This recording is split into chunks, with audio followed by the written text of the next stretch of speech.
ये कहानी है एक ऐसे बच्चे की जिसको भगवान विष्णु ने अपने अंदर समा लिया था। ऋषि मृकंड कई वर्षों तक भगवान शिव की आराधना करने लगे संतान प्राप्ति के लिए, और जब भगवान शिव उनकी आराधना से प्रसन्न होकर उनके सामने प्रकट हुए तो भगवान शिव ने ऋषि मृकंड के सामने रखे दो असंभव विकल्प। पहला विकल्प कि उनकी एक ऐसी संतान होगी जो 100 साल तो जिएगी पर वो मंद बुद्धि होगी। दूसरा विकल्प एक ऐसा पुत्र जो ज्ञान, धर्म और भक्ति में निपुण होगा और वो अपना पूरा जीवन ईश्वर को समर्पण करेगा जगत के कल्याण के लिए, पर वो सिर्फ 16 साल तक जिएगा। ऋषि मृकंड ने भारी हृदय के साथ दूसरा विकल्प चुना और शिव जी के इस वरदान के बाद ऋषि मृकंड और उनकी पत्नी को एक संतान प्राप्ति हुई जिसका नाम उन्होंने मार्कंडे रखा। कई वर्षों बाद ऋषि मार्कंडे गंगा के किनारे जाकर एक शिवलिंग की स्थापना करते हैं। एक गहरे धुंध से 2 यमदूत नजर आते हुए दिखते हैं जिनका बड़ा सा शरीर, डरावनी लाल आंखें और विकराल सा रूप है, और वो धरती पर आते हैं ऋषि मार्कंडे के प्राण लेने के लिए। पर ऋषि मार्कंडे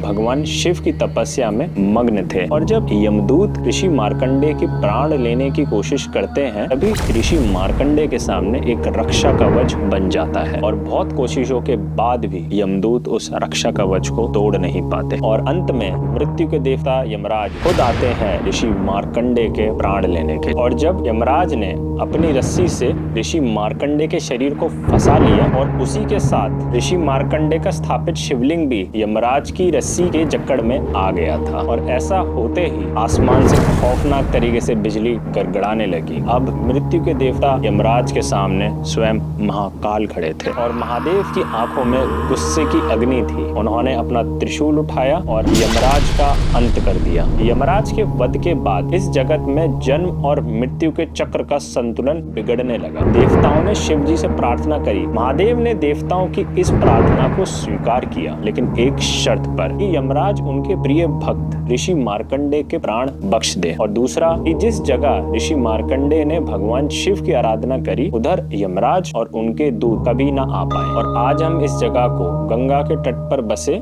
वाराणसी के नाम से जानते हैं। एक दिन ऋषि मार्कंडे अपने आश्रम में भगवान की तपस्या कर रहे होते हैं। उन्होंने देखा एक ऐसा बच्चा जिसकी रोशनी पूरे अंधेरे में चमक रही थी, और ये अचंभित सा दृश्य देखकर ऋषि मार्कंडे उस बच्चे के पास जा पहुंचते हैं, और तभी वो बच्चा एक ही सांस में ऋषि मार्कंडे को अपने अंदर समा लेता है। और अंदर जाकर ऋषि मार्कंडे ने पूरे ब्रह्मांड को देखा, सारे लोकों को देखा, ब्रह्मा की हर सांस पर सृष्टि का सृजन और विनाश को देखा। और अब ऋषि मार्कंडे को महसूस हुआ कि ये कोई आम बच्चा नहीं बल्कि स्वयं भगवान विष्णु है, और भगवान विष्णु ने सिर्फ कुछ ही क्षणों में ऋषि मार्कंडे को इस ब्रह्मांड का संपूर्ण ज्ञान और सत्य दिखा दिया।